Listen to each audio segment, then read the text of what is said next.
झारखंड विधानसभा के चुनाव में प्रत्याशियों की घोषणा होने के बाद अगर किसी दल में सबसे ज़्यादा परेशानी बढ़ी है तो वो भारतीय जनता पार्टी है। भारतीय जनता पार्टी में परेशानी तो बढ़ी है, लेकिन जो भी परेशानी पैदा हुई है उसमें कार्यकर्ता जो नाराज़ हैं, जो दुखी हैं, दुखी ज़्यादा हैं, नाराज़ कम हैं, तो वो निगेटिव नहीं है कहीं। लेकिन यहाँ जो भी जिन भी नेताओं को जिम्मेदारी दी गई है वो फील गुड की मुद्रा में हैं, उन लोगों को बहुत फ़र्क नहीं पड़ रहा है। लेकिन जो ज़मीनी गार्जियन हैं, जो ज़मीनी अभिभावक हैं, जैसे BL संतोष, उन्होंने साफ तौर पर कहा है कि प्रदेश के नेताओं को ये कोशिश करनी चाहिए कि कोई कार्यकर्ता दुखी न रहे। ऐसे हालात में बीजेपी के लिए परेशानी कई जगहों पर है। कई नेता हैं जो कि JMM में चले गए हैं, ऐसे हैं जो दूसरी पार्टी में नहीं जा सकते हैं लेकिन बीजेपी से दुखी हैं। ऐसे ही कई लोगों में से एक संदीप वर्मा जी हैं जो हमारे साथ हैं, और रांची से उन्होंने रांची विधानसभा से पर्चा भी खरीद लिया है और अब वो कहते हैं कि वो निर्दलीय लड़ेंगे। उनसे बात करते हैं। सबसे पहले संदीप जी, इतना तो तय है कि जितना भी मैं सुन पा रहा हूँ कि आक्रोश नहीं है, दुख है। तो ये दुख जो है वो क्यों है, बहुत संक्षेप में अगर जाना जाए? देखिए, दुख जो होता है वही तो जन आक्रोश बन जाता है। आपसे जो अपेक्षाएं होंगी वो अपेक्षाएं अगर लगातार पूरी नहीं हो तो वैसे में क्या होता है कि चूँकि क्या है, लोकतंत्र में जनता का बहुत बड़ा रोल होता है, कार्यकर्ताओं का बहुत बड़ा रोल होता है। और भारतीय जनता पार्टी आज अगर विश्व की सबसे बड़ी पार्टी बनी है तो हम जैसे कार्यकर्ताओं के खून पसीने से बनी है। और हमारे प्रधानमंत्री जी भी हमेशा यही कहते हैं कि हमारे कार्यकर्ता देवतुल्य हैं। मुझे लगता है कि झारखंड में भी जो अभी आगामी विधानसभा की जो घोषणा हुई है, यहाँ की भी जन आकांक्षा यही थी कि भारतीय जनता पार्टी की एक मजबूत सरकार बने। लेकिन पिछले दिनों जब टिकट का घोषणा हुआ तो जिस तरह से जिन जिन लोगों को उपकृत किया गया वो जो है आम कार्यकर्ताओं में जो है उसको लेकर के काफ़ी दुख भी है और वो लोग स्तब्ध भी हैं। उनका मानना है कि जो रायशुमारी हुई, जिस तरह से सर्वे कराया गया अलग अलग लेवल पे, और कुछ ऐसे लोगों को टिकट दे दिया गया जिसको देख के साफ लगता है कि उनका कोई कंट्रीब्यूशन जो है। बिल्कुल, ये सवाल पर मैं आ रहा था कि जिस तरह से बीजेपी लड़ती है कांग्रेस के परिवारवाद से, बीजेपी झारखंड में लड़ती है हेमंत सोरेन के परिवारवाद से कि शिबू सोरेन बनेंगे, उसके बाद हेमंत सोरेन बनेंगे, उसके बाद कल्पना सोरेन बनेंगी। तो ऐसी चीज़ें आप लगातार बोल रहे हैं, क्या मतलब लगता नहीं है कि वहीं कहीं फंस के रह जा रही है पार्टी?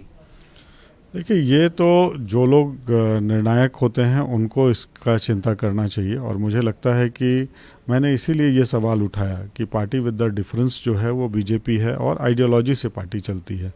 तो मैंने इसीलिए कहा अपने जो संगठन के जो हमारे सारे लीडर्स हैं उनको भी यही आग्रह किया कि इस तरह के जो नाम हैं उन पर विचार करना चाहिए और जो कार्यकर्ता फील्ड में वर्षों से लगे हुए हैं ऐसे नामों पर विचार करनी चाहिए।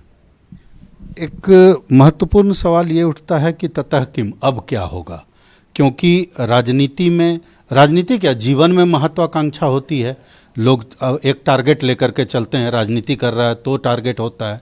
तो आपने पर्चा खरीद लिया है, लेकिन कल BL संतोष ने ये कहा कि कार्यकर्ताओं को मनाना चाहिए, ये प्रदेश नेतृत्व और प्रदेश के नेताओं को चाहिए। मनाने की कुछ प्रक्रिया चल रही है क्या? मुझे इस बात की अभी जानकारी नहीं है। जैसा आपने बताया, मैंने भी अखबारों में देखा कि राष्ट्रीय संगठन मंत्री आदरणीय BL संतोष जी इस तरह की बात जो है वो बोल रहे थे। और वाजिब भी है कि सारे कार्यकर्ता अगर एकजुट होकर के लड़ेंगे तभी जाकर के अच्छे परिणाम की अपेक्षा की जा सकती है।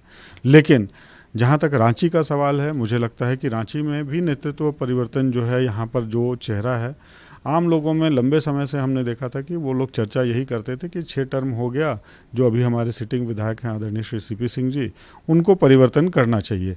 और कई सारे कार्यकर्ता थे जो कि तैयारी कर रहे थे, जिनके मन में था कि इस बार यहाँ बदलाव होगा, लेकिन वो परिवर्तन हुआ नहीं। जो परिवर्तन की चर्चा हुई कि दूसरे सीट से दूसरे को ले आएंगे, फिर किसी और को दे देंगे, उसके बाद ये जो घोषणा हुई तो आम कार्यकर्ताओं में काफ़ी निराशा है इस बात को लेकर के।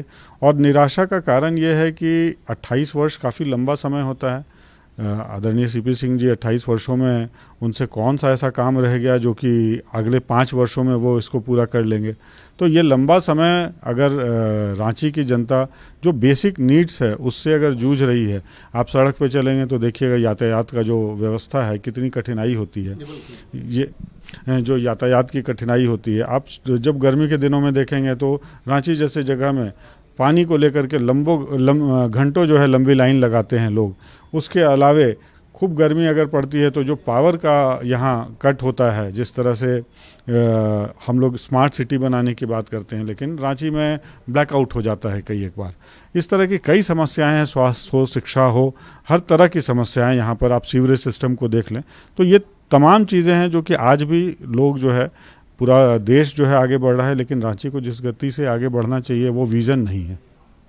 तो कहीं न कहीं पार्टी से दुख है और उस दुख की जानकारी जो है वो ऐसा नहीं है कि पार्टी के नेतृत्व को नहीं है, प्रदेश नेतृत्व को थी। अब ये अलग बात है कि सब कुछ जानते हुए भी ऐसा हुआ। अब देखना है कि रांची से जब इन्होंने पर्चा खरीद लिया है तो सीपी सिंह जी के लिए कितनी परेशानी होती है और बीजेपी के लिए कितनी बड़ी कठिनाई होती है। भारत एक्सप्रेस के लिए कैमरामैन धर्मेंद्र के साथ मधुकर आनंद, रांची।